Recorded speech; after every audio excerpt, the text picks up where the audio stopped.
what they're asking for, and you kind of take that feedback. And if you see that the photographer is asking you to move a lot, you start moving. If they're asking you to be very slow, you hold each pose very calmly. And all these things, it's just practicing in front of the mirror, practicing taking selfies, kind of analyzing. It's hard sometimes to kind of view yourself as a third party, but practice makes perfect. And the more you start analyzing, your photos, you can kind of check and see if there's any photographers in your town, friends, whatever. Obviously, ask them, hey, do you want to take some photos of me? And you can kind of like work your way from there.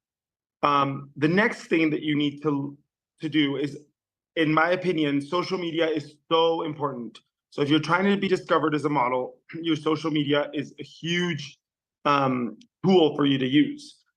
It's important for you to have a social media that really reflects you as a model. Even if you're brand new, even if you haven't done much, you want people to be able to see your social media and see the potential. So if your Instagram is full of photos of cars and your cat, it doesn't really help you as a model. So posting photos of yourself, again, photos that you took of yourself, etc., but like looking like the part gets you a long ways.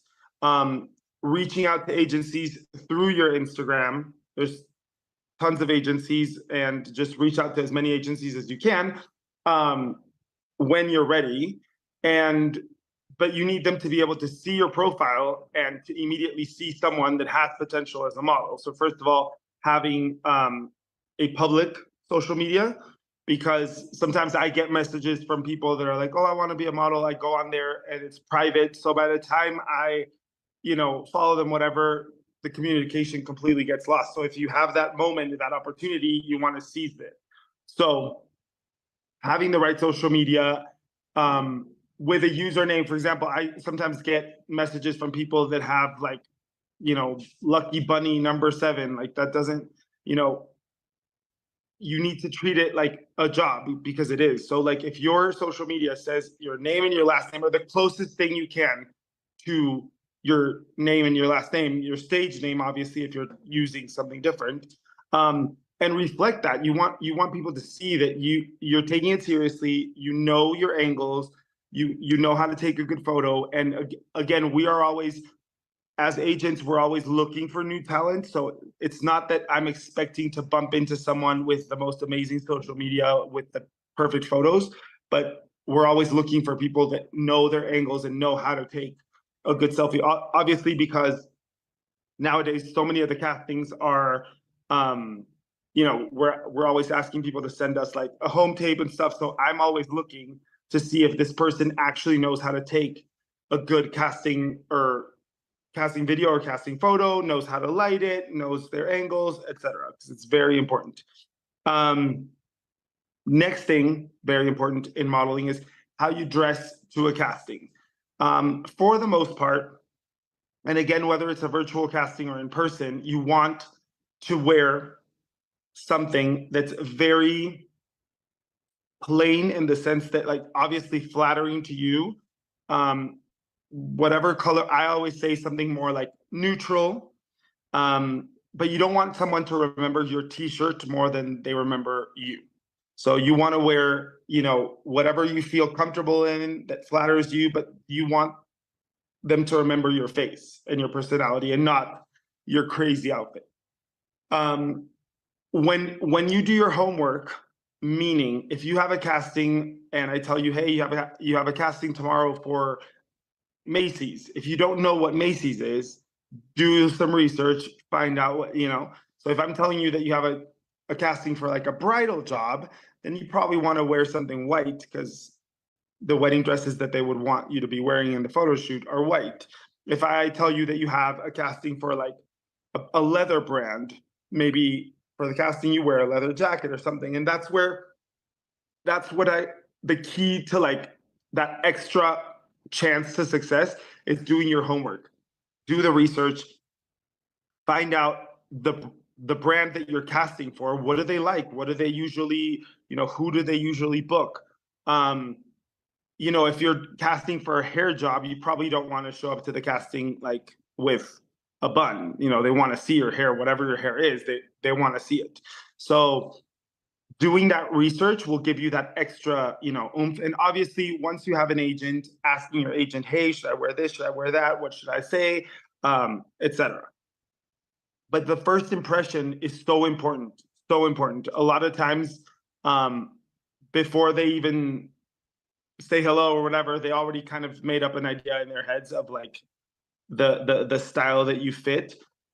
But a lot of people have the power to really change. I had this casting recently that they wanted like a blonde girl specifically for this thing or whatever. And I had a brunette model that I thought could totally do the job. So I sent her video, it was amazing, whatever. And then long story short, they booked her because her personality is so engaging that it happens to her all the time that people wanted something different. And then something about her just kind of captures the client.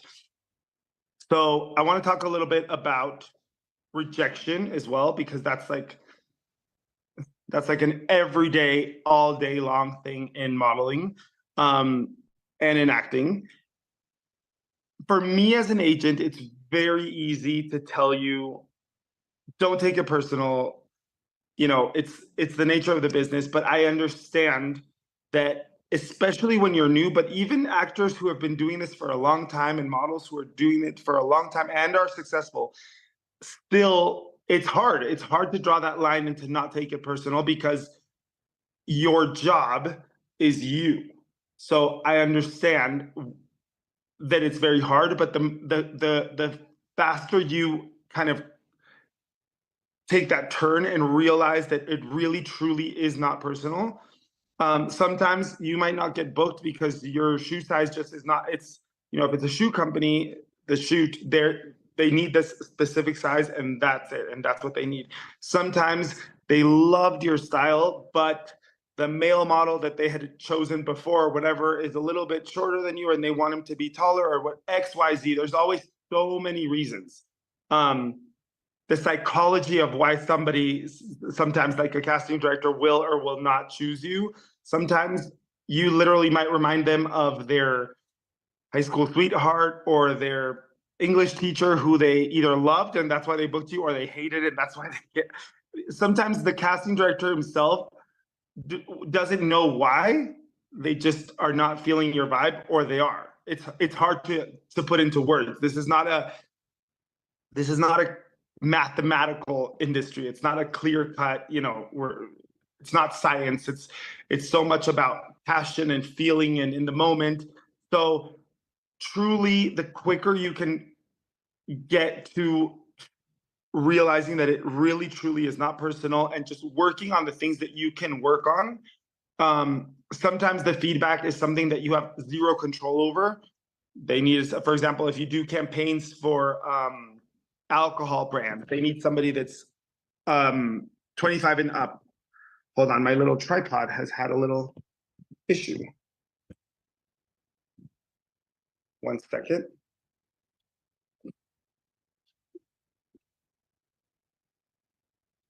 Okay, we're back.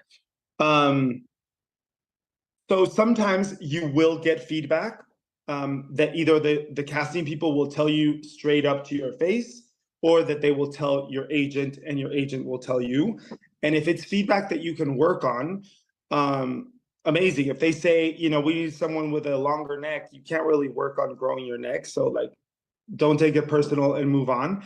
But if they say something like, you know, this person needs to work on their delivery, they need to work on their movement, whatever, then listen and learn and, you know, take advantage of the feedback, because it's not that common. Sometimes they literally just, they don't book you and you never really know why, and your agent doesn't either. And but when you do get the feedback, it's gold, in my opinion. Just listen to it, use it, and learn from it. In my opinion, there's a difference between learning from other models and actors and kind of taking cues, you know, inspiring yourself from watching them work, watching them while they're either doing the job or watching them while they're doing the casting, etc. But also there's don't compare yourself. At the end of the day, what works for this person doesn't necessarily work for you. So the more you observe and the more you know about the industry, the easier it is to start realizing, okay, well, clearly this person has this that works for them, but I think for me, this is a little bit better, yada, yada. In my opinion, castings that are in person are easier in the sense that it's easier for the client to really like get a sense of who you are as a talent. But nowadays, so many castings are virtual, so you need to be able to like, how do you, in your little video that you're going to send, how do you jump out of the screen? How do you make this person feel that you're in the room with them and that you have the magnetism and the personality to book the job? And for example, if you're a casting director and you're booking someone for a catalog, let's say, for a shoot that's going to be a very long day with one person changing outfits, changing light, it's like, yes, they're obviously interested in your look and if it fits the brand, but a lot of it is your personality. Like, do I really want to spend an entire day shooting this person? Is this person, does this person have the energy that we need to stay? It can get exhausting. I'm not a model, but I watch them work, and sometimes it's like they've been smiling for 4 hours. Like it can get a little exhausting. So I think there's some people that just have that ability to kind of like, in one quick casting, you can tell this person knows how to turn it on and knows how to like take the job seriously, but also be fun. At the end of the day, as a performer, you're not a robot. You're human. And when you're a model, for example, you are holding all the jobs that all these people did previously. So the stylist, the hair, the makeup, the designer, the editor, the photographer, all these people have planned a shoot, have bounced around ideas, saw a bunch of other models, chose you, and then you show up to the job and you're carrying all this pressure from all these other people's jobs, and they're all projecting it onto you. So it's hard, and I'm sure it's nerve-wracking. And sometimes a photo shoot, for example, is not going well because the weather, the light, the clothes are a little, it's something that has nothing to do with you as a model, but the vibe is a little tense. And I've seen sometimes models that kind of like, even though they are hearing what the problem is and they know that it's not them, they're kind of absorbing that like tense energy. So like they're getting tense and it just makes it worse. So, and I've seen models who are just magicians in the sense that like everything's kind of going wrong and like nothing's really fitting, but the model's energy is so like positive and on, and they're like trying things that you're like, okay. And that is what will get you booked over and over again. I always say, you should get excited when you book, your first job with a client. The first time you shoot for this magazine or this sure. But it can probably be your last. Meaning, if you don't make them like, if you don't make the team fall in love with you, they're never going to work with you again. You're only like the new face one time when the first time they book you. After that, they're like, do I really want to work with this person? Is this person professional? Do they show up on time? Do they actually listen to what we're trying to do and like really go for it? Or are they just on their phone the entire day and barely, I see models that during hair and makeup, they're talking, they're engaging with the team, they're kind of, being a part of. And that is so nice and so helpful for the whole vibe in general to click. And some other models are completely the opposite. The whole time during hair and makeup, they're on their phone. While they're being changed, they're on their phone. When they're adjusting light, they're on their phone. Like they have zero interest in, and even though like, I know some of these people, like I know they're happy about doing the job, but they're not understanding that their behavior is kind of showing that they couldn't care less to be there. You know what I mean? Like they're just fighting with their boyfriend or taking like 100 cigarette breaks. Or like, so all of those things matter so much. So you can be the perfect size for the brand and the perfect face, and you're amazing on camera and you look beautiful in the photos, but then the rest of the time you're like not nice to have around. There's another model that might not look as amazing in the photo, but they're amazing to have on set. They're polite, they're on time, that all of those things matter. For example, one of the biggest pet peeves for people is when you got your hair done and you start like messing with the hair. The hairstylist is like, you're ruining my job. I see a lot of models that when they're changing clothes, they literally take the pants off and just throw them. Like, there is somebody that has been steaming those clothes and has to, all of those little things matter so much when you are when you're shooting in like a backdrop, like a white backdrop. If you're not careful, you can either like rip if you get on and off the backdrop really quickly, you can rip the paper, you can get it really dirty. It's little things that you can tell when somebody is really like, their mind is like, we're working and this, and we're lucky because this is a job that, we're not sitting in an office for 8 hours. Like, it can be a very fun job, and there's a really fun creative side to it, but it's also, at the end of the day, we are all trying to make a career and make money, and this is a serious thing. And a lot of people, when they start modeling, I think that they don't realize it, or they just don't know how to project that they are taking it seriously, and it just gives you that feeling that the person couldn't care less, and it just kind of like happened to them, and they just like, luckily just became a model, and here I am, take my photo and look how beautiful I am, and I'm going home. That's not something that you want clients to think of you. You want people to see that you are taking it seriously, that you are prepared, that you want your career to grow. And the thing is, you might be shooting a small little catalog. Of course, you're brand new, nobody knows you. You're shooting this little catalog, but that photographer or that hair stylist or that makeup artist, they also do other jobs. And if they love working with you that day, they're going to tell that other magazine or that other designer or whoever else they work with, hey, I shot this person today. They are amazing. You got to check them out, yada, yada, yada. You can get a good reputation very quickly, but you can get a bad reputation very quickly. It's harder to get a good reputation. The bad one happens like this. If you're the person that showed up late, that stole something, which I've had horror stories of people that like walk off set and stole XYZ, thinking like, oh, there's tons of clothes, like they're not going to notice. They will notice. They have a list of every little thing. So I've had a lot of horror stories, and you don't want to be that person, because that travels in 2 seconds. Everybody's like, oh my God, I shot this model today.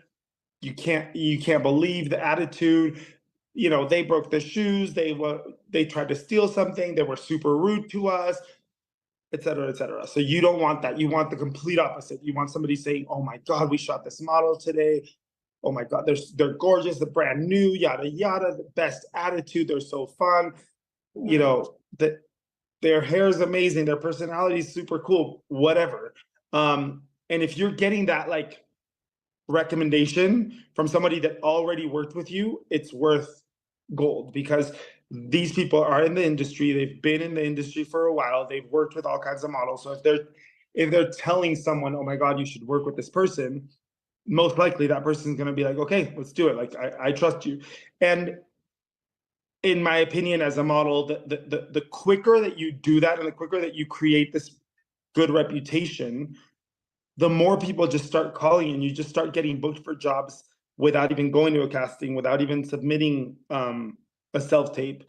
You shot for this little lookbook that paid very little and was like not that cool and whatever, but that photographer loved shooting you, and next week is shooting a hair campaign and literally tells that client like, hey, I just shot this model, they're amazing, yada, yada, yada. And then we get a call and you're booked, and you didn't even know there was a casting. You didn't send a self-tape, nothing. You just, boom, you get booked. So that's the golden ticket, and that's where you want to be. And good working models, that's what they have, because they've kind of worked with so many people that they just keep getting called over and over again. And for it, I always say it's amazing when a photographer keeps wanting to shoot you over and over again, and they're not getting bored from your face and your look. And obviously, you know, at every shoot, you're dressed differently and whatever, but at the same time, it's still your face. And if they want to book you over and over again, it's because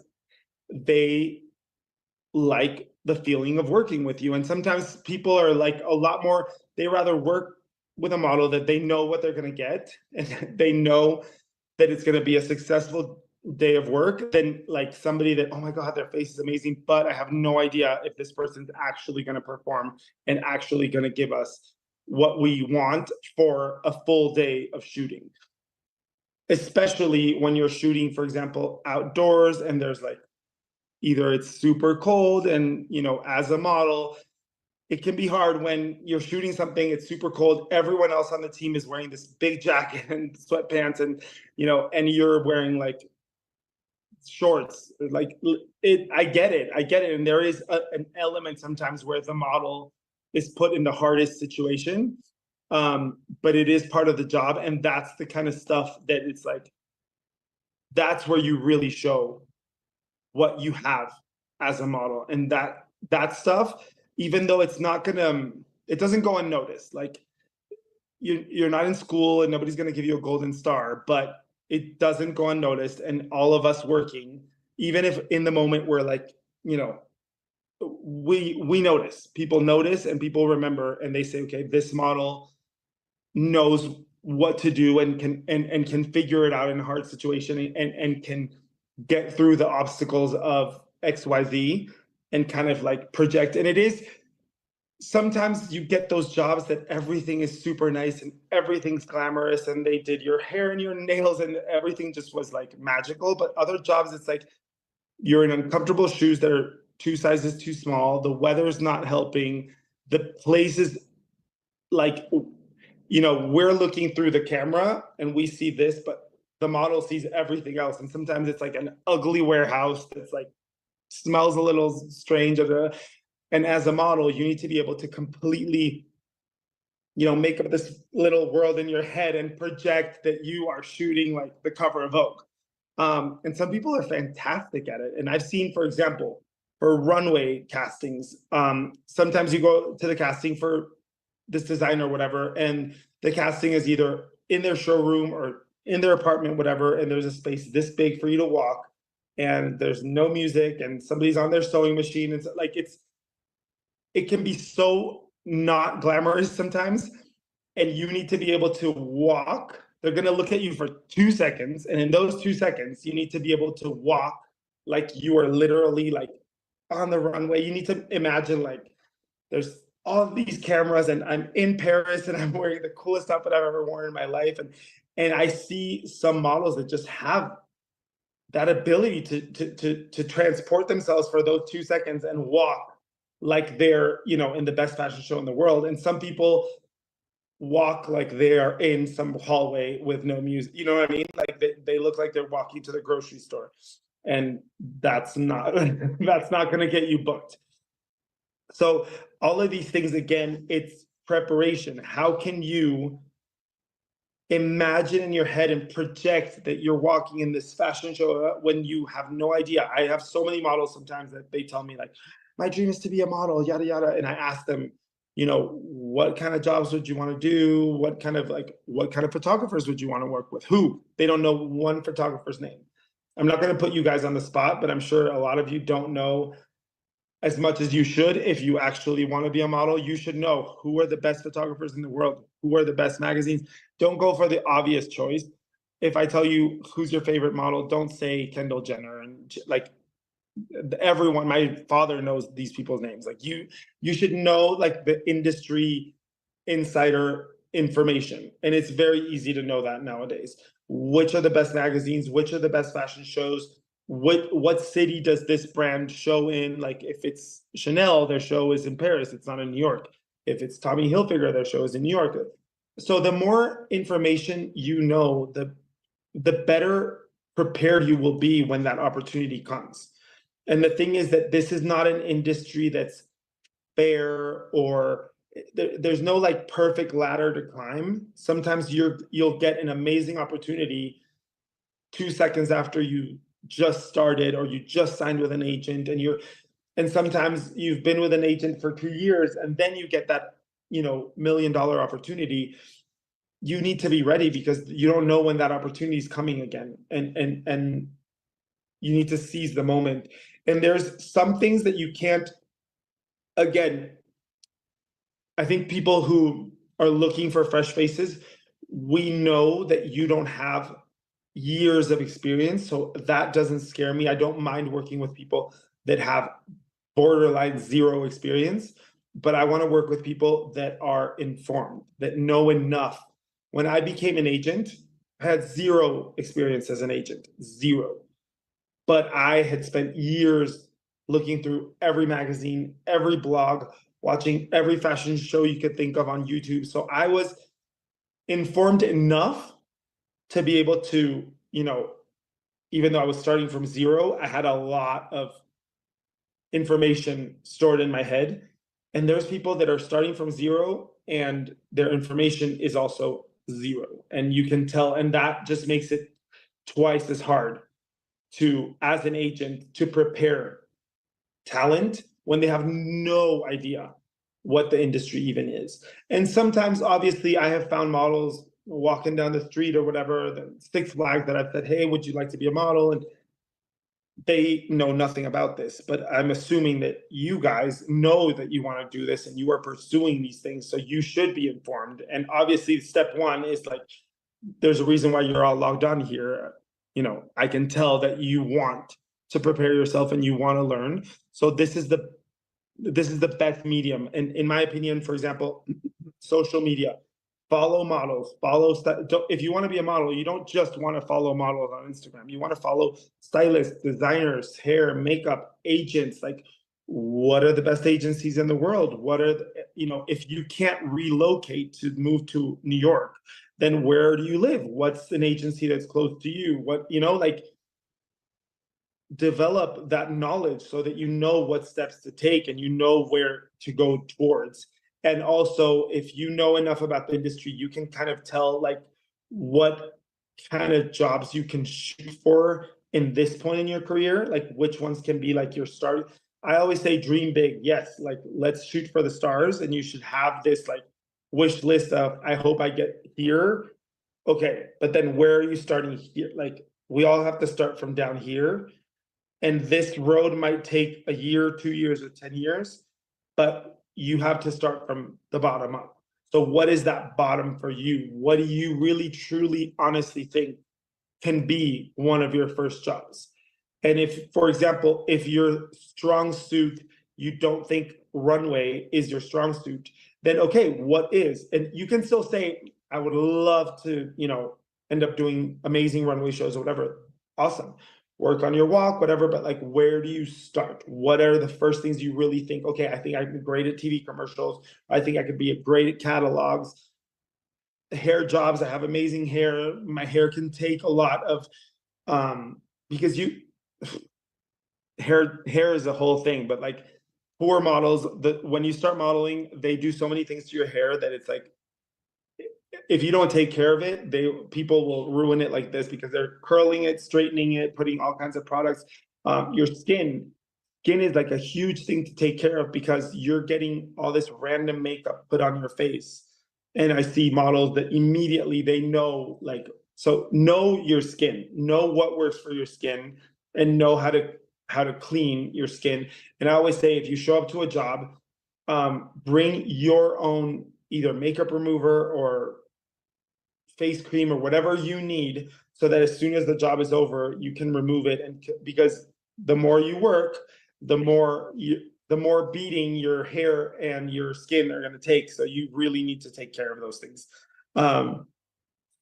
Again, the more informed you are, the more you can prepare for the kind of jobs that you are starting off from.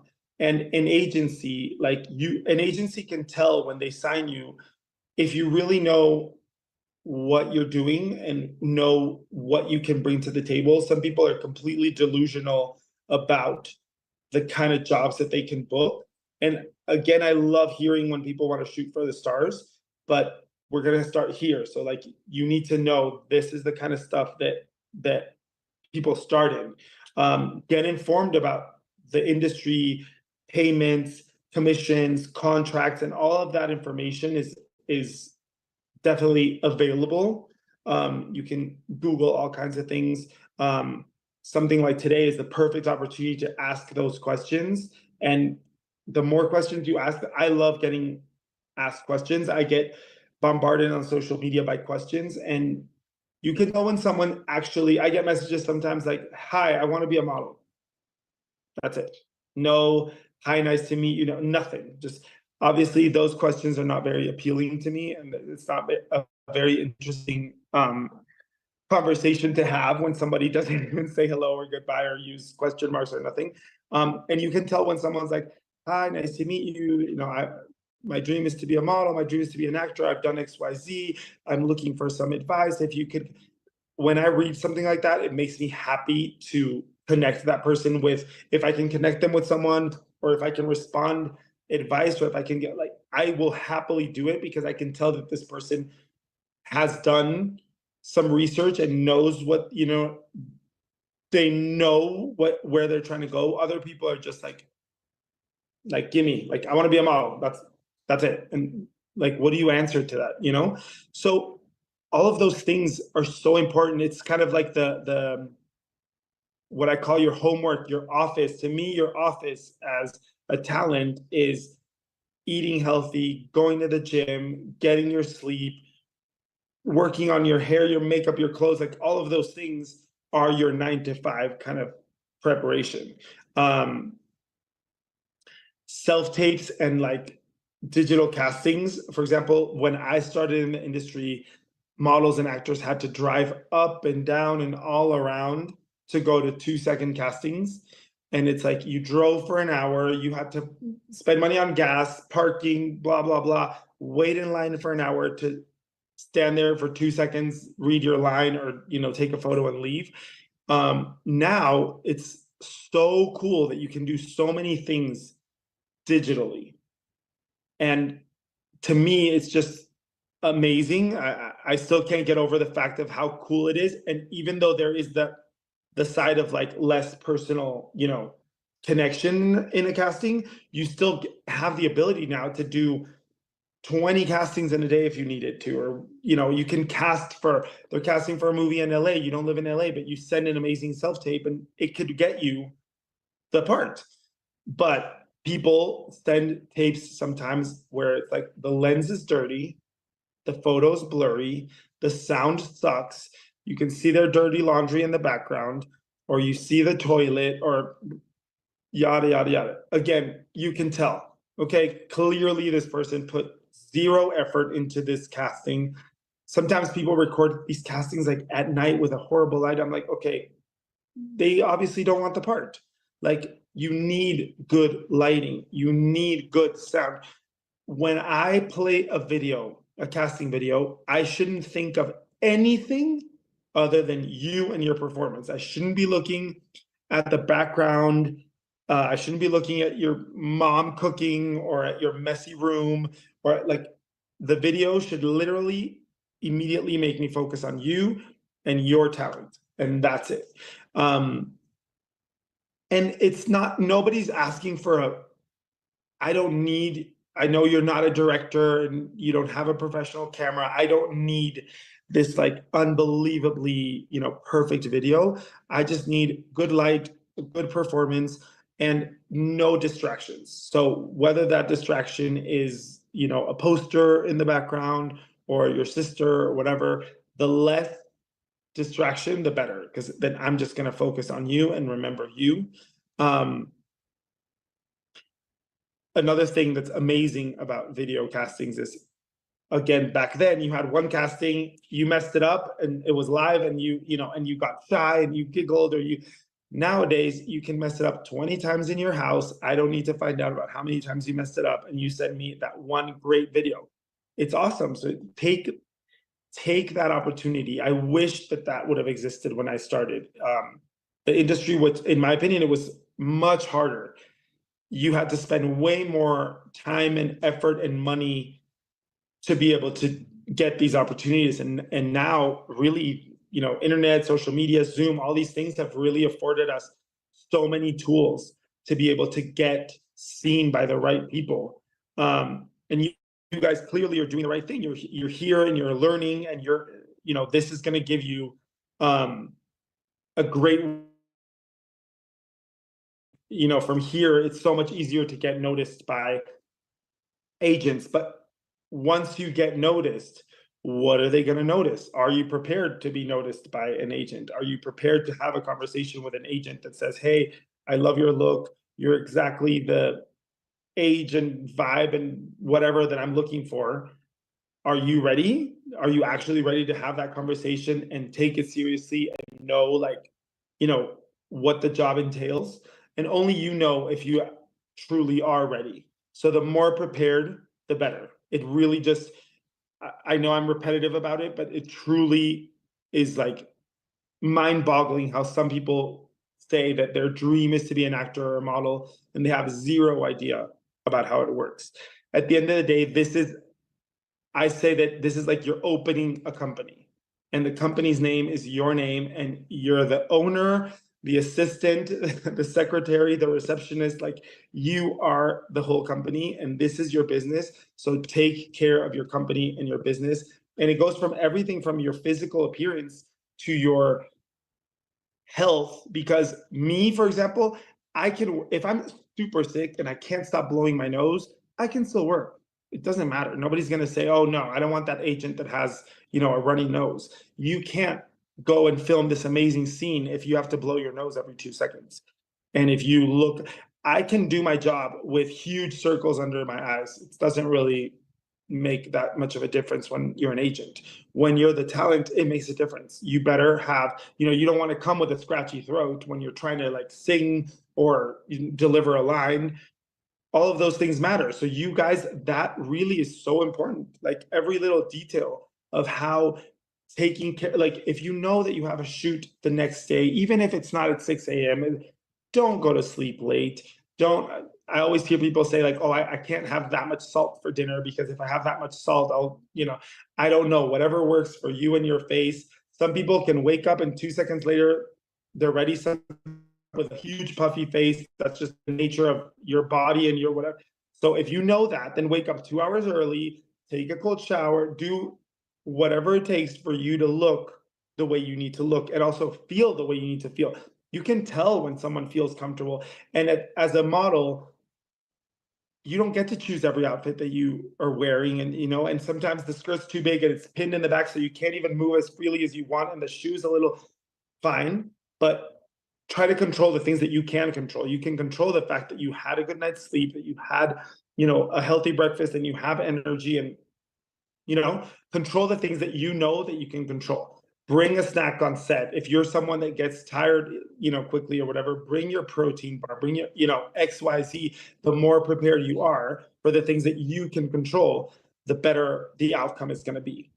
And as an actor, I see, for example, so many people that it's hard when you're shooting this emotional scene, and you're expected to cry or whatever, and then it cut, and then, okay, 30-minute break, we have to change the light, and we need to adjust the sound or whatever, and you go to your trailer, you have a snack, and then they expect you to come right back, and they go, action, and cry again, please. I'm not an actor, so I can't tell you it's not hard for me. It's impossible. I am not an actor. But I've seen actors do it and some actors have the ability to, there's a 30-minute break, they call their mom, and then right after that, some people, they know that if they kind of get out of character, they can't slip back into it as quickly. So they go off in some corner and they read their lines. And then, so all of that homework, I can't do that for you as an agent. You need to know what your abilities are and what you can and cannot. What for you, something might take 30 minutes of preparation or 2 hours. You are the one that knows that. That is not my job to tell you, okay, tomorrow you better wake up 3 hours before the photo shoot. You know, for me, if you can manage to wake up 5 minutes before the job and show up on time, good for you. But you know what you need to do to be there. And again, things that you can't, your shoe size, you can't control your shoe size, but you can control all those other elements. Your personality, being on time, eye contact. When you do a casting, when you meet somebody, whether it's a handshake or just a hello, like in 2 seconds, you really can show someone, like, I am prepared. I want to be here. I want this job, and not just like, "Oh, I just came here because." And some people, I think, that make the mistake of like thinking that acting confident is also acting like I don't really care. That, to me, that doesn't show confidence. That shows like lack of interest. That shows arrogance, or it shows like triple insecurity, in my opinion, because clearly you care. You showed up. So like obviously you care enough. So pretending like you're too cool for my job is not really gonna is not gonna help. Uh, when somebody is like, I'm not, I don't want someone to show up to the casting and be like, please, please put me. It's not that. It's just like the energy of, hi, thank you so much for the opportunity. Thank you for your time. Whatever. You don't need to be, you don't need to suck up to someone, but you do need to show that you are grateful for this opportunity, and you know that your time as a talent is worth something. And my talent as a casting director, photographer, agent, my time is worth something. Don't waste my time. Show up prepared, show up with the energy required for the job. One little tip, this is random, but it just came up in my head. Jewelry, like I'm clearly a fan of jewelry. When you show up to a job, do not wear anything, because everything always gets lost. Don't wear your grandmother's pearls. Don't wear your mom's lucky earrings, because they will take everything off and put it in some corner and it will get lost. I know that's very random, but I just thought of it and I wanted to tell you guys. Should we open up into some questions? I would love to answer some questions, please. Jeremy, can we do some questions? Yep. So who wants to have or has a question for David? If you just want to raise your hand on Zoom, what I'll do is I'll just call you off of that, okay? Guys, you have to have No questions. questions? There we go. All right. So Kiana? Hello. So I'm super new to literally all of this. And my question like for you is like, where do I even begin with building a portfolio? Because I like take pictures for Instagram and stuff all the time, but I haven't done like any shoots, and like I have reached out to like some local photographers and stuff, but they always ask, what is your vibe and all this stuff, and I don't know. So just like help with that. Okay, so good. I'm glad you're taking photos of yourself. Either take some, I would say not just selfies, like, get a tripod, get a light, whatever, ask your friend, take photos. And I want to see photos of you with lots of, maybe one with some crazy makeup on, one with zero makeup on, one with your hair down, one with your hair up, one, wearing a dress, a skirt, pants, whatever. So the more variety I can see in your portfolio, the better. And once you reach out to those photographers, I mean, again, you don't have to lie in the sense that people know you're new. So if they say, what's your vibe? And you don't even know, you say, well, I'm new to this, so I don't necessarily know my vibe, but I'm really interested. And I'm dying to try new things and, experiment, and I want to play with it, whatever. And sometimes you might work with somebody that, like, let's say some photographer says, yes, let's do it. And my friend's a makeup artist and she's going to do your makeup, and you show up and the makeup's super weird and the hair's kind of strange. And let's say that, like, worst case scenario, let's say the photos turn up horrible. I'm talking worst case scenario. I still think it was a great thing to do, because you're learning to work with hair that you don't like and makeup that you don't like and styling that you don't like. You need to work, in those. Not everything is going to be the dream job with the dream hair and makeup. But you're doing the right thing. Keep reaching out to photographers. do some research. For example, if you want to show up, reach out to a photographer that you can tell only shoots natural light and whatever, then take some photos of yourself in natural light, post them and be like, hey, I love your work, yada, yada. I'd love to work with you, etc. It's, it's hard to say what your vibe is, but just say like, whatever vibe you need, I can, I can do it. Now, do your research, because there's a lot of people out there that are a photographer and they're not, and it's not going to be safe and whatever. So in my opinion, show up with your, and this is my personal opinion, don't show up to like a photo shoot with your boyfriend. It's different. Your mom, your sister, that's a different story. A boyfriend is kind of like a, or girlfriend, it's kind of like a situation where at the end of this is a job. If you're a minor, do not go anywhere alone. Like, I forbid you. Go with your mom, your dad, your grandma, your guardian, whatever. But if you're an adult and you still don't want to go somewhere alone, I do not blame you. But bring somebody that's going to behave in a professional manner and is not going to be giving opinions on the hair and makeup. They're just there to like make you feel safe and know that like if something happens, you have someone like on your side. But don't bring me an extra set of opinions, because nobody's going to be happy to receive that. Thank you for your question. Thank you. Of course. All right, Jesse. Hi there. Hi. So I got a bit of a specific question, but I'm hoping it's going to be relevant for other people too. So we got this showcase coming up next weekend, and it's going to be a photo shoot there. Now, I'm primarily from the acting department, hoping to double a bit in commercial print if that opportunity comes up. And basically, we have to have like a set card with the 4 major pictures. So what would you generally recommend for someone 40 plus, still in fairly decent shape, to give all these looks? Like if you had to pick 4 looks. I mean, the photographer in the moment, like, come prepared, in my opinion, come prepared with like different outfits and bring, a sleeveless top, a button shirt, a white, black, gray, because the photographer is there and can see the light in the moment and your skin and your hair and whatever, and their opinion is going to help you a lot to get the good shots.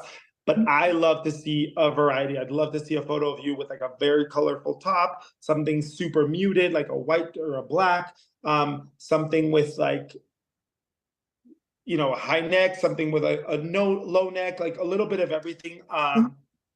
Something maybe like a flowy dress, but then another outfit is like very much like skinny jeans and like a tight top. And just, again, really show yourself in those photos. And for all of you guys that are primarily more focused on acting today, like I do PR for actors. And nowadays, you really, no matter what you do, you got to do like a full circle of things, because a lot of these actors, half of their money and their career is the campaigns that they shot and the fashion show that they got invited to and dressed and sat front row, like everything. If you get booked as you're an actor, you're on a TV show, you're a little bit famous, so then you become a sponsor or an ambassador for this jewelry brand, and then the jewelry brand has a event and they bring whatever, and then at that event a director comes and they see you, and then it's not just like I went to a casting and I booked it. Like, people want to know what brands do they work with, what, like it's the industry has changed so much that you got to be prepared to do the full circle of everything. Even like if you're promoting a movie, like you will be shooting like the poster for it, you'll be doing interviews, maybe the whole cast is doing the cover of this magazine together, so like you're modeling. So it's like really good that you guys are doing all of this, because you want to be prepared for the full circle of the spectrum of the work. So regarding the photography, in one word, if I would sum up what you said, I hear contrast. Yes, variety. You want variety, yeah. Variety. So that you want people to be able to imagine you as the bad guy in the movie and the good guy in the movie, and so that you don't pigeonhole yourself into one look, especially when you're brand new and you don't even, so the more variety that you have in your photos, the better. Fantastic. Thanks a lot. No problem. Bye. Also, Jesse, your performer manual is going to have you give you more details about what's expected for your photo shoots. There's going to be different options too, so that you'll bring over that the photographer will pick out for you. Okay. Thank you. All right. Yulista or Yulista, sorry. Yelitsa. No, it's fine. It's Hi. okay. Hi. Yeah, so I have a question. It's about agencies versus mother agencies. So I just started, professionally, okay? So I don't know really maybe how much agencies we can work with or mother agency, because sometimes I know that mother agency can want us to be like exclusive, but we can also work with different agencies. But I want to know, what is the best choices? What do I really need a mother agencies like? So a mother agency is, and they use the term mother agency because they act like your mother in the sense that they're the ones that are kind of like guarding you, educating you, teaching you, and launching you into your career. And so if your mother agency is in Chicago and Texas and whatever, their job is to help you be prepared to then they help you sign with an agency in New York and Paris and Miami and London, depending on your look and feel. And you can have an agency in every city. That doesn't mean that you need one in every city or that you should have one in every city, but you can have one in every market. And so the good agencies are going to ask you for an exclusivity in their market. So if you are with an agency in Paris, that's it. You can't be with multiple agencies in Paris. You know, the United States is so big, you could be with an agency in Miami, another one in LA, and another one in New York.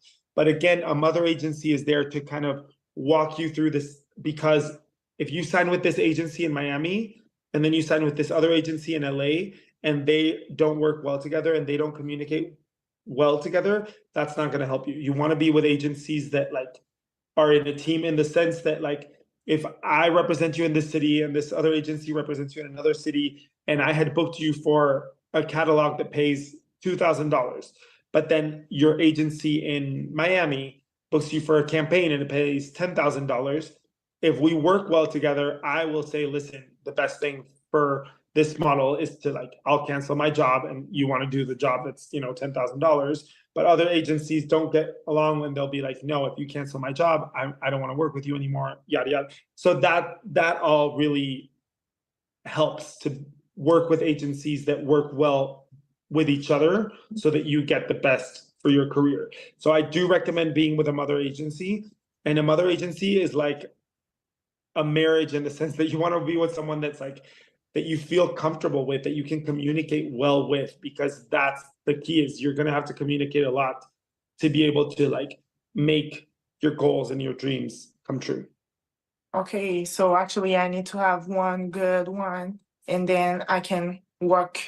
So I need to, maybe I can, if I have a mother agency, I can work with her in order to understand really the contract between different agencies.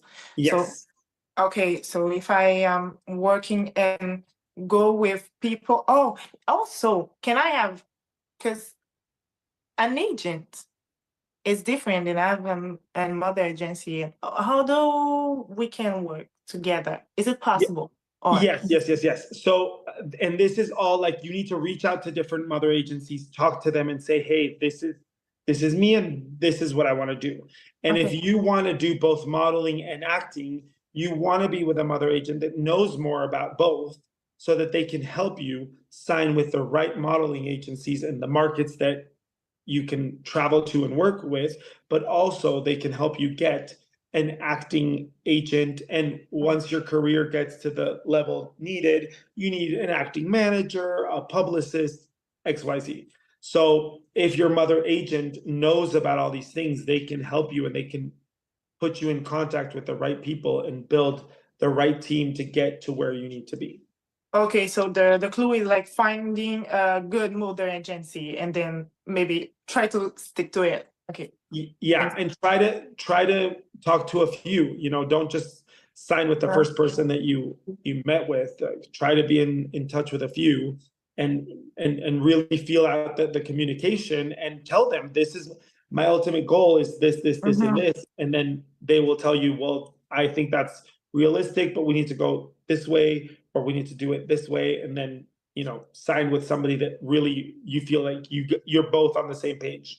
Okay, yes, but if there is another model agency, more like the vibe is like going super well, but you have this in the model agency that you don't really know, and how do you know that this is the end or this is the beginning, or how do you feel like working with people, because you don't want to lose the opportunity there, but you want to, like, this is so. There's no perfect answer, and do your research about that, because I can tell you right now, I'm the best mother agent in the world. Sure, but where's the, so if you follow the person, their Instagram, go on their website, see what talent they represent and what they've done for this talent, and see if that's kind of like the vibe that you want. And also the communication, because they can be an amazing agency, but then you and that person just do not communicate well. Don't go, even if it's the best agency in the world, don't sign with that agency if you don't feel like you can communicate well with the owner, manager, agent. You want to be somewhere where you feel comfortable picking up the phone and asking a question and communicating with the person. That being said, there is no perfect answer, and sometimes it sucks, but yes, if you sign with this person, you can't sign with the other one, and it feels like, what if I just made the biggest mistake in the world? It's not. Be professional, be nice, and you can say, hey, thank you so much for your time. I met with somebody else and we're definitely on the same page, and it worked. Be thankful. Don't just disappear. Say, thank you so much for your time. I chose to sign with this person, but I really appreciate, you taking the time to meet with me or talk to me or answer my questions, whatever. And if in the future you leave that door open. I've had many talent that I spoke to that decided to sign with somebody else, and that I either never worked with them, but I've bumped into them once or twice, or that have emailed me a year, 2 years, 5 years after and say, hey, and it's not like I'm like, no. I'll say, sure, let's talk. Like, if they were rude, disrespectful, disappeared, then my interest is going to be zero. But if they were nice and respectful, I understand. I would understand if you decide not to sign with me and sign with somebody else because you felt, it's not black and white, and it's not 1 + 1 is 2. So go with your gut, but do your research. Don't just go with your gut and not know anything about this agency. Do my research. Yes. Okay. Thank you very much. Thank you. How is it down? Hello, David. My question Hi. is for what's your advice for building up your social media when you're entering into this modeling world and acting? So what things to do or things you don't do, what things to post, or what do you recommend me to start building that social media? So my first thing is, don't stress about how many followers you have. I couldn't care less if you have 20 followers, or if you have 2 million, sure, that does make a difference. But if you have 200 or 3,000, it doesn't make a difference to me. It's like, what is the content? Don't post 1 million. Take a photo, post it. 2 weeks later, you think it's not the best, because obviously as you progress, your photos are going to be better. You're going to look better. Delete the bad ones and keep switching it up, but make it look professional. You can look super professional being brand new, and I can see your profile and see, okay, this person has never really worked for a magazine or a catalog, but they know what they're doing. Their photos, first of all, I don't want to see an Instagram with 30 photos of you like this. Like, give me an angle. Like, okay, if you have an amazing photo that's this angle, okay, but the next one should be like this, and the next one should be like this. And I don't want to see 20 photos of you with one angle, because then clearly you don't know what you're doing. You don't know how to move in front of the camera. So good lighting, change your hair in the photos if you can, change the outfit. So I don't know, change your nails, change your jewelry, like give me a little bit of a variety so that I can imagine you fitting in with more than one client or more than one look. Make sure that you less is more, quality is important. So good photos with good lighting, with good composition, clean your lens, like little things like that. And B, it's very important for you to follow if you have an Instagram, like if you guys are in high school and you have an Instagram where you want to post all your photos of your friends going to parties and whatever, do it. Call it something else. Make it private. I shouldn't ever see those photos. I couldn't care less. Make another one that's professional. Don't follow your mom. Don't follow your friends. Make it, like a work one and post about you as a talent. If you want to be an actor, post a scene reading lines to the camera. And, if you want to sing something on camera and post it. And then follow photographers and makeup artists and agents. And because you start creating this little network. And you might think in the beginning, I think it probably feels a little useless because you're like, oh, I posted these 10 amazing videos and no one has discovered me. Like, have some patience, it'll happen, but one day someone will notice you for whatever reason, and they're going to go on that social media, and what are they going to see? So it's super important. I can't stress it enough. It is so important for you to have the right stuff posted on social media so that it looks like someone that knows how to do whatever job you're trying to do. I hope I answered your question. Yeah, thank you. Of course. You're welcome. All right, Alicia. Is it me? Nope. Alicia. Okay. Oh, Alicia. Alicia Sturham. Hi. My question is about the photos. What background would you recommend? Or would it be more of a plain background so it's more focused on you? Or what would you really recommend? A little bit of both. Like if you live next to the beach and you can take a beautiful photo on the beach or in a park or in a mountain or whatever, do it.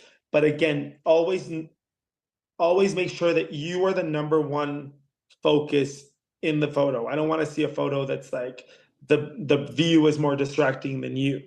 So that's like the main thing to remember. And if it's obviously have a few where the background is just like a white wall, a concrete wall, whatever. And you can experiment with some of them being a little funky with a crazy hat on, with a bow on your head, whatever. But then you definitely need a few where it's very plain and simple. This is me. And again, a few plain ones of your hair up, your hair down, wet look, a little bit more makeup, a little less makeup.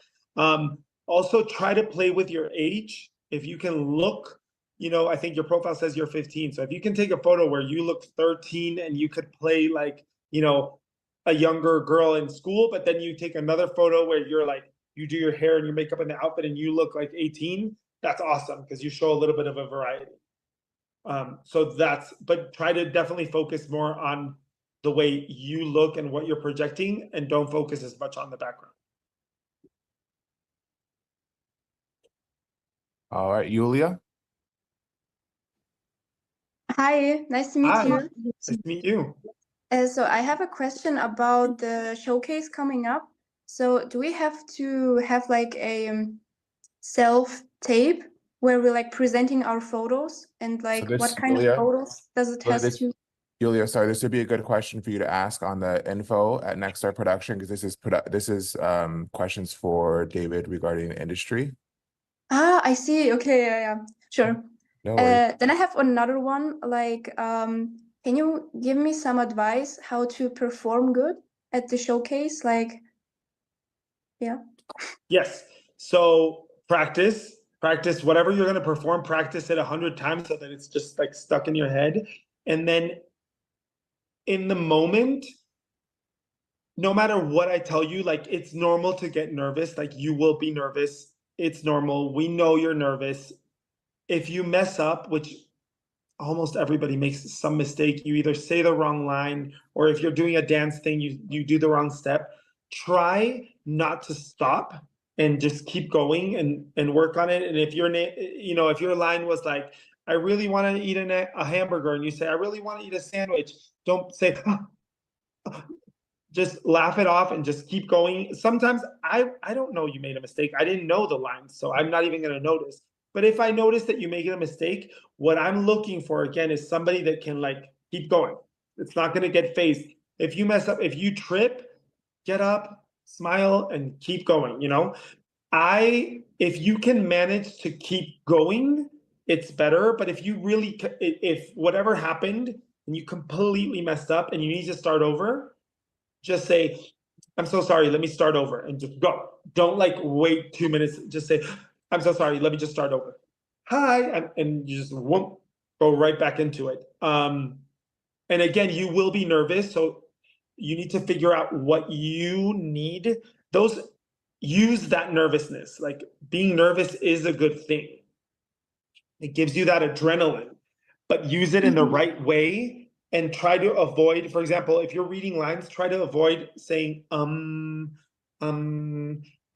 to avoid fidgeting with your fingers, because a lot of times you can tell someone's nervous because they're like reading their lines, but they're like, their hands just will not stop moving. So if that means put your hands in your pocket in a cool way, wear a jacket that has pockets in a way where you can put your hands there and keep them there and look cool. Carry a purse if that's what it takes for you to, you know what I mean? Like figure out whatever trick that you need to be able to not be like fidgety or play with your hair 100 times while you read your lines, or you know. So like doing less gestures, like yes. Yeah, I mean, do the gestures that are needed in your acting. If you're saying a line, you know, focus on what the character is portraying and not in your nervousness. And no chewing gum during whatever performance any of you are doing. Okay, good, thanks. Oh, yeah, and also you mentioned one thing that we better not like wearing jewelry or something because like it can get lost. So I wanted like to ask you, what did you mean by that? Like, can it be stolen or? No, I mean, sure, but when you go to a job, when you're shooting a commercial or shooting a movie, whatever, and you show up with this huge necklace and this ring, whatever, they're gonna take it off because the character, they're gonna put and they're going to take it off and they're going to put it somewhere. And unless you're super careful and you put it in your purse, jewelry, like usually small things, they get lost. It's so I always say just show up wearing nothing. Why are you wearing all this jewelry to a job where the second you get there, they're going to do your hair, your makeup, and they're going to take everything off? Leave it at home. A casting is different. You know, you can wear a little jewelry here and there, but nothing for your showcase, guys, nothing that grabs more attention than you. You don't want people to remember your necklace. You want people to remember you. Okay. Yeah. Thank you. You're welcome. All right, James. Hello.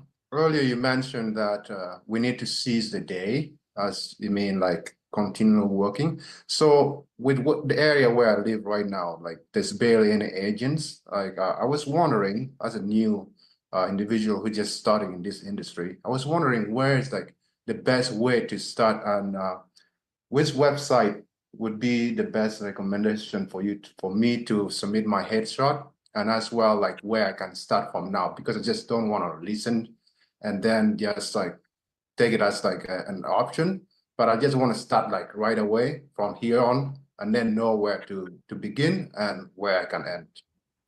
So once you feel prepared enough to reach out, start reaching out to agencies. If there's nothing and nobody in your city, what's the closest big city to you? So that's step one. And this goes for everybody that's listening.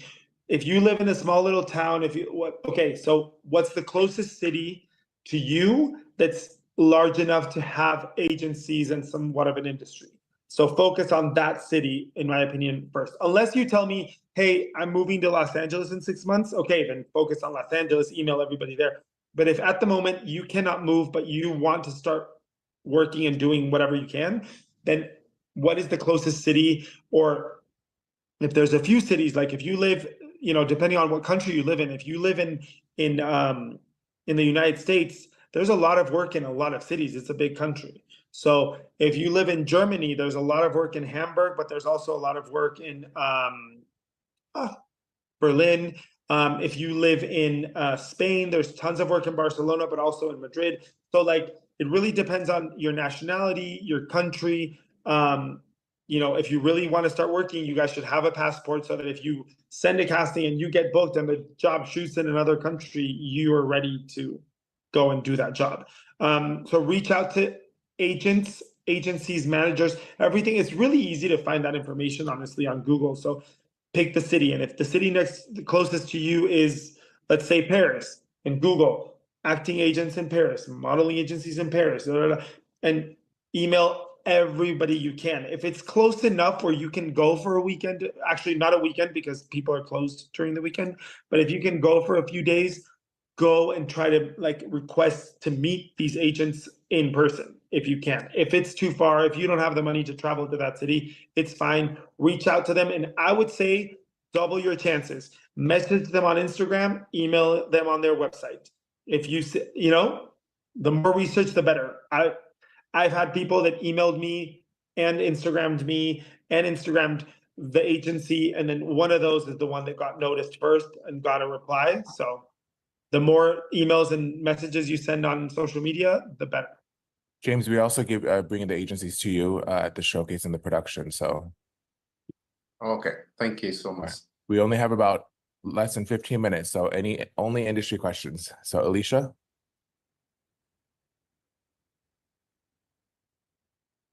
Hello, I'm Rachel and I'm Alicia's mom. Hi. Hi. So at the minute, Alicia doesn't have a social media presence, and obviously you've mentioned that that is where most people seem to go to. What would you advise? Would you advise, because she's an aspiring singer, dancer, and actor, and obviously we want to imprint all three. So what I'm trying to find out, would you suggest that she starts just doing some acting reels and uploading them on her Instagram account? All three. I would love to see a video of her singing, another one dancing, and another one acting. Why not? Perfect. And also, because she's also bilingual, so would you suggest as well just do a bit of something in English, she's German speaking as well, then do something as well in German speaking? Yes, and even in your profile, you can, you know, your username, and then you write Alicia. It depends, but you can write, you know, bilingual, speak English and German. All of those things matter. You never know if somebody's specifically looking for someone for a German TV show and they need someone that, you know, so yeah, the more information like that. I forgot about the profile bit. And my last question would be, with the singing, most agencies seem to say sing a cappella. So with the Instagram account, is that what you'd advise for her to do more a cappella? I think a cappella's better because I really will just focus on her voice. But some people, it's hard for them to get into it a cappella. Yeah. Play the music, but not so loud, so that what I really notice is your voice and not the sound of the music. Yeah, and sorry, again, I'm gonna go one more question on singing. She's doing she's training vocally, and it's more classical training because we are in Europe, and let's just say she does piano, which is again more classical training. Would I be wrong in saying maybe in the US you're more like the pop? If so, she's going for an audition, which suggests more of a modern contemporary as opposed to us going and singing, which is what we would have done the Mawana song, because that is what she's training vocally, and she seeks exams and she's following a syllabus. What's your view on it? What is attractive to the market? I think everything is attractive. It really depends. Somebody might be shooting a musical. Somebody might be shooting a TV show that's supposed to be, you know, a period piece. So if you record a video singing opera and another one singing like a very romantic ballad and another one singing something a little more pop and more fun, by all means, better. Just make sure, don't try to post 50 videos of 50 songs and they're all terrible. I prefer to see three good songs that you really can hit and where you're connecting with the camera while you're singing. That's what I want to see. But the variety. The more things you know how to do, the better. Yeah, I was a bit confused because I think two continents seem to sort of work differently. Post a little bit of everything, and then you'll see. And her career might start completely this way, and it might be super pop. But knowing that you can sing pop and, you know, rock and a cappella, opera, everything, the more the better. So Okay, I'll stop talking so somebody else can have a chance to ask a question. thank you. All right, so Pamela. Hi, yeah, I have two questions for you. The first one is, what is a good platform for me to collaborate with photographers? For Do you know me, any? Yeah. For me, Instagram is the best. Instagram Okay. is where we're all using Instagram. That's where the photographer will again make your profile public, because if you message a photographer, he goes on there, it's private. By the time you accept him, he's gonna lose interest. So like, make your profile public and say, hi, I love your work. I'd love to shoot with you. Are you interested in a collaboration? Just go straight to the point. Don't just say, hi, how are you? Straight to the point. Like, time is money. Okay, and then the second one, because I have been with two agencies already, and one is a mother agency, and do I have lesser chance to sign with a different agency? Earlier, you have mentioned that sometimes two agencies doesn't work well together. So if me going to another agency, should I talk to the mother agency first and then mention that I want to work with this agency as well? Should I do that, or how would I Yes. navigate it? Yes, Okay. tell your mother agency, I would love to work. Either you say, I would love to have an agency in Miami, and that's it. Or you say, hey, I know of this specific agency in Miami, and I love them, and I would love to be signed with them. And your mother agency might say, oh, I have a great relationship with them. Let's do it. Or like, oh, I don't know them well, but let me email them. Let me contact them. If you get contacted by some agency and you say, hey, I would love to work with you. I have a mother agent. His name is David. Here's his email, that's perfect. And I would say most good agencies, everybody gets along. Like, it's hard to find So somebody I that, like, don't have lesser chance, no, right? no, no, no, Okay, no, got no, it, not at got all. it. And Thank you. then, sorry, No, thank you also. So I have this Model Mayhem website that I'm in for years, and yeah, is that a good platform for the yeah, photographers? Oh, it okay. is for sure. Keep it and check it and whatever. For me, Instagram has always been like the number one, recently, Uh-huh. but Model Mayhem has been, existed for years, and it's really good. So Yes, yeah, yes. keep it going. Okay, thank you for that. No problem. Esner or Etner? Yes, hi. Hi, David. Yes, actually, I just wanted to ask you about like some challenges that you have seen, probably some talents facing in today's industry, and how can they actually overcome these challenges?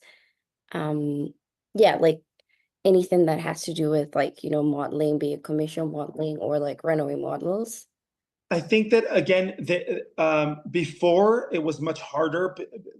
The idea of beauty was very small, and now it's a lot more broad. But then that means that now everyone can be a model. So the amount of competition is huge. So you used to be only competing with a few people that kind of looked like you or had the same age or the same body type. Now you're competing for a job, and it might go to somebody that's 20 years older than you, 1 foot taller than you, bigger legs, bigger waist, smaller waist, bigger hips, etc. So like the possibilities now are like more and more broad. So it's like it's so hard. You're competing next to somebody that's 20 years older than you, and somebody that's 5 years younger than you, and sometimes you really have no idea why the other person got booked. And I would say that's a big challenge, because it's hard to like go home and not know why they didn't choose you. You have no idea. And even sometimes your agent might say they're looking for somebody that's like 20 years old and looks like, and you're like, that's exactly me. And then they book someone that's 35. And you're like, what the hell?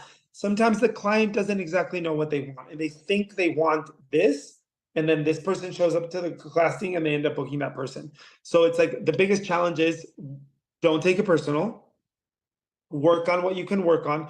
But clearly, for example, if you go to a casting and they book someone 20 years older than you, like, what do you can't go work on looking 20 years older. Like, it's not going to happen. Like, sometimes it's just the job was not for you. Like, let it go, move on. But what I will say is, I've had millions of times where I was doing a casting for some job and we were looking for a model, and then we booked this person, but I'm like, oh my God, you remember Etner? Don't you think that their face is perfect for this job? And like, I didn't book you for that job, and you go home super sad because you didn't get that job, but I remember your photo and I end up booking you for some other random thing.